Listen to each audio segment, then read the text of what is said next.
card. Thank you all very much for coming and speaking to us tonight. Now we'll move on to our action items. Dr. Waddell, would you like to make opening remarks? Yes, ma'am. I guess it's obvious that, really before I got started actually, that this has been obvious to me that this has been a major issue, the February board meeting and then the March. A lot of people have spoken, and obviously it's raised strong emotions on the issue. Before the spring break, we held a workshop. One thing that I wanted to be sure, even though it was rather late in the day, was to give the board options that they could consider that might be totally different ways to look at this. Without a great deal of time, nonetheless, there was still the opportunity to say, okay, here's some other ways to view the matter if you choose to do so. But we also asked that there, at the end, I appreciate the feedback from you all and also from what we heard of members of the community about that meeting. But in the end, we needed to, as an administration, have some direction. And we need to move forward. And people have had time to express themselves. The board has listened. I think the fact that even on the original motion, the original proposal, that there was an option there to keep the ninth grade this year together was put forward as well. So I think, I know you've listened to a lot of people, but we did ask for some direction, and that tonight that we ask that you make a decision regarding this so we can move forward on our planning. It's absolutely essential that we're able to do that. We're getting close to April, and we have a building that's going to be ready. So what we took from that meeting was that the original proposal with a modification of the keeping the ninth grade, the class of 2014 together for one more year seemed to be the majority preference. So we put that forward to you as a recommendation, and we're here at this point to answer, to wait for a motion and to answer any questions that you may have regarding the proposals, this proposal or any of the proposals that we shared with you at the workshop before we took our break. Thank you, sir. Mr. Ferguson? Yeah, I would make a motion, Madam President. Recommend approval of option 1A to continue with the current proposal with 2 LHS 9-10 campuses, with the current 9th graders, the class of 2014, to attend LHS for the 2011-2012 school year, and to open LHS Kilo 9-10 campus and FM 3040 9-10 campus with 9th graders only for the 2011-2012 school year. I have a motion. I need a second. Second, Ms. Fulton. This covers discussion. As the maker of the motion, I would defer the opportunity to speak first in favor of making an amendment to the motion, which I've made a copy of. Hopefully fairly straightforward. Amendment to the motion. Yes, it's on the table now. I'll read the amendment into the record. The administration will identify a set of indicators to measure the success of the implementation of the 9th to 10th grade campus format for Louisville High School. A baseline reading of these indicators will be derived from the data for the 2010-2011 school year, and the administration will report these indicators to the Board of Trustees from time to time, but no less than annually beginning in 2011. I make that amendment as a insert of paragraph. Okay. I have an amendment. I need a second. Second, Ms. Holton. Discussion, Mr. Ferguson, since this is your motion and amendment. So it's my motion and amendment. I'm busy. We'll go back to the original motion and just discuss the whole history of this. I'm one of those, I've been on the board for 8 years, this whole time. We didn't listen. That's one of the things people have said. We spent a lot of time this year listening. Okay, I know maybe that doesn't make up for it, but we've done our best to make up for that. We have never turned away anybody from speaking about this subject in an open forum. And we've had, in 8 years I've been on the board, probably well over 100 open forums. So it was there. It was in the it was on the bond package's 9th and 10th grade center. So people say it didn't say Louisville. I'm sorry, nothing else was on there. Tradition, LHS has great traditions. As a resident of Carrollton, I'm envious of Louisville's high school's traditions. Our city is divided into 2 school districts. We have 4 different high schools in 3 different counties. Louisville, on the other hand, has 1 high school. We have 3 campuses.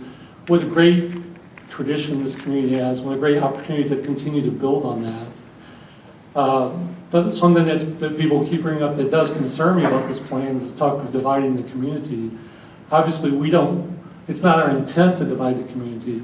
I think it's an opportunity for everyone who calls themselves a leader of this community to get behind whatever decision is made and show our students and our young people this is how you get by. This is how you work together and cooperate even if you don't agree with what's going on. As far as option 2 and the other options we considered, I don't see how we can talk about spending any further bond money at this point in time. But one concern I do have, and Ms. Valley expressed at the workshop, is the 9th grade concept has been so successful. I'm a little bit, there's a little bit of shadow of, what are we affecting that? But I've got to believe, based on what our principals said, that they believe that that this is going to be good for the kids. And they're the professionals. They do this. They live this every day. They love those kids. If we didn't see that last time, I don't know when we'll see it. And as far as whether this has been researched enough or not, the basic premise here is that the 10th grade would be better off in a room with 1,000 kids than in a building with 1,000 kids than a building with upwards of 2,000 kids. I don't think that's too tough a premise. So the purpose of my amendment is, so all this stuff, how are we going to know if this works? So I'm asking with the amendment is for the administration to help us establish, here's how the 10th graders and the 9th graders did this year on some key indicators that we'll let the administration identify that we would look at. Dropout rate, whatever scores we look at, just say, okay, this is where we were the last year we had 9th and then 10th through 12th. And then as we go forward, we'll see, is this improving? Is this working the way we expected? And be able to show our investors, our community, our taxpayers, our citizens, yes, this is the right plan. So I'll speak in favor of both the amendment and the motion. Thank you, Madam Chairman. Would anyone like to speak in favor of this amendment or the whole motion? I agree with Mr. Ferguson with the tracking the students, because that will give us a good baseline and then all the way through.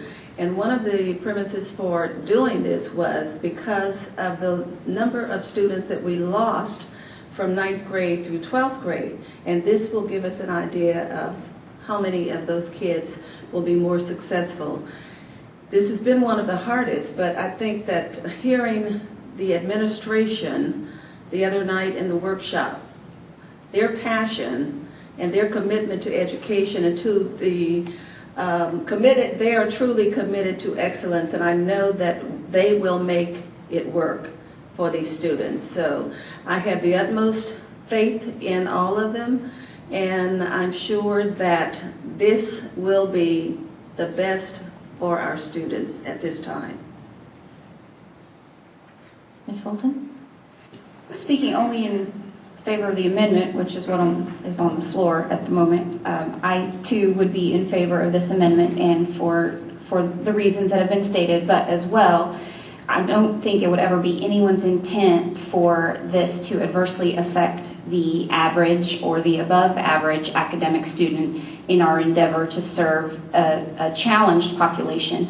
And I think this is another way to establish that we would not allow that to happen. And it holds people accountable, which they very well should be. Ultimately, with us, to receive that information and to know what to do with it when we get it. Shut myself off. Would anybody else like to speak? Mr. Knapp? Yeah, I kind of feel like this has come to the end of a long journey. First of all, I've got the utmost confidence in the team we've got in place. If this is to pass, they will make it successful. I still can't get past the issue that we're physically splitting the Louisville community with two, physically separate buildings out there, and I'm struggling with that. And just to reiterate what Ms. Ferguson said, where it's a shame that it came this late in the process that we awoken the sleeping giant out there and asked for the public's input and really got it. And both the pro and the con. But that's a process that needed to happen a lot sooner. And I think going forward we've learned a valuable lesson there. I do have a question though, because the question has come up a lot when they talk about a 9th and a 10th campus, the two separate. Why that wasn't an option. Do we have anyone here tonight that can answer or address that? Why that wasn't an option that was presented? Dr. Rogers? You're the one that perked up, I'm sorry. It's one of those things, you don't raise your hand and, Yes, ma'am. First off, Mr. Knapp, in the options that Mr. Perry and I worked on, that was an option that we had. We had about 14 options at that point. What we did after meeting with Dr. Waddell was narrow it down to 3. But as far as the separate 9 and the separate 10, to us, when we had discussions with other administrators, the principals, Dr. Waddell, staff, we really felt that that system is more disjointed than any system or other options, because talking about having 9th graders and then changing all 9th graders to a totally different counselor group of teachers, there's actually more dysfunction than in a 9-10 or even a 9 and a 10-12. So that's why we did not come forward with that option as far as one of the 3. Anybody else like to speak to Mr. Ferguson's amendment? I'd just like to say that this is a great idea, and I have been around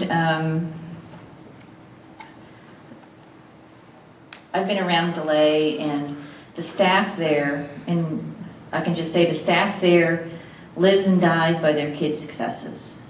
You see after tax when one of the students they didn't think was going to pass, and they did pass, they just live for these kids. So I know that they will be working hard to make these kids successful, and I don't think we'll have to wait for them to give us an annual report. I think they're going to be shouting from the trees every time something succeeds. And I also believe that if they feel that the system's not working, they're going to tell us, because they feel that passionately about their students.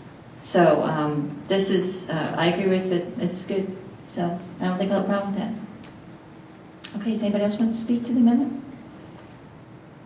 Okay, seeing none. I'd like to vote. Clarifying the question, we're just voting on the amendment. Just voting on the amendment, yes.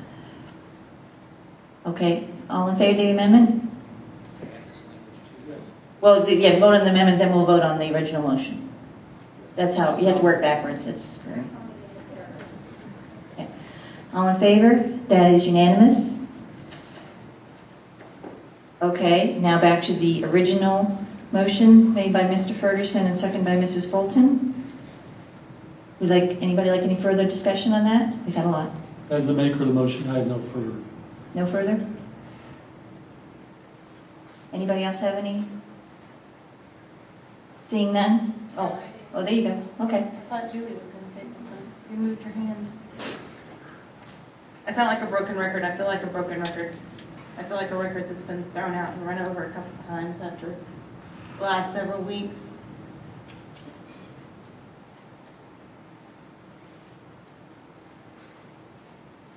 I have a lot of full-time jobs. This one I do for free. And the reason I agreed to do this is because this is my hometown. I have a lot invested in this town. My family has a lot invested in this town. My family has a lot invested in Louisville High School. I have all the confidence in the world in the teachers and the administrators. that put their 150% into the Louisville students.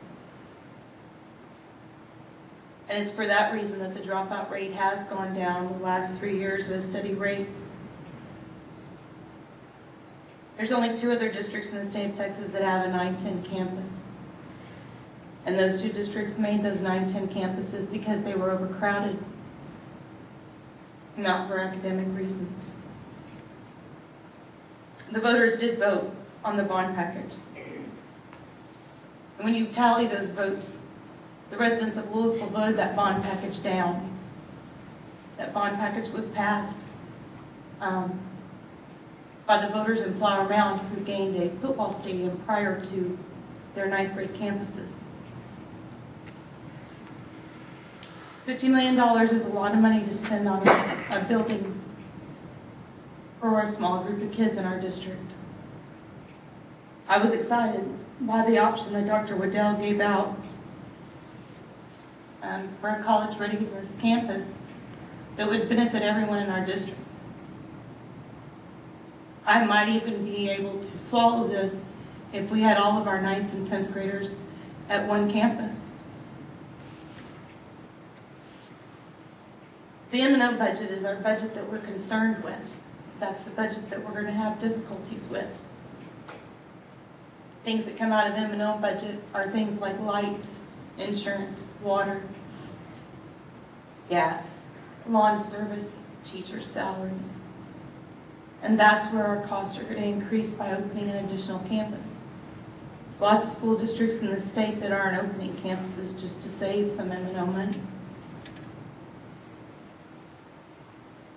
There's one thing that I have knowledge and experience of, but these administrators don't. I live here.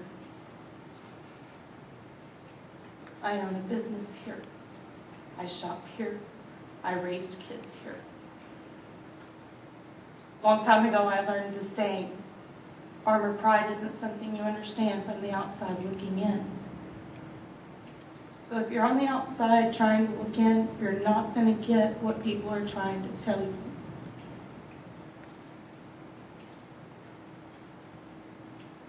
I realize that the rest of the board members are going to pass this. And I'll live. And I'll keep fighting for what's best for all of the kids in LISD.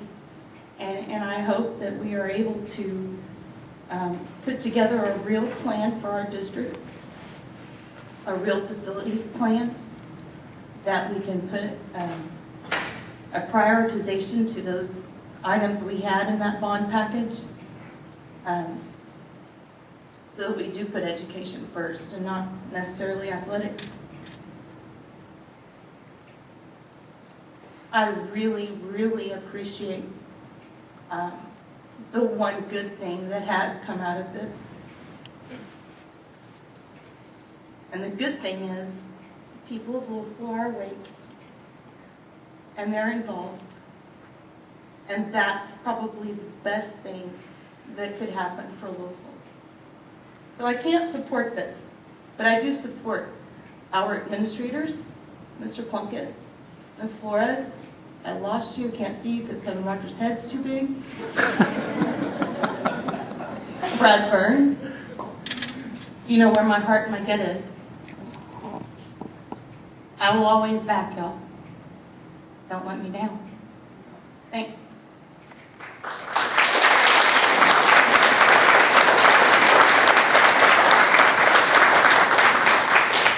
Would anybody else like to speak to the motion, original motion?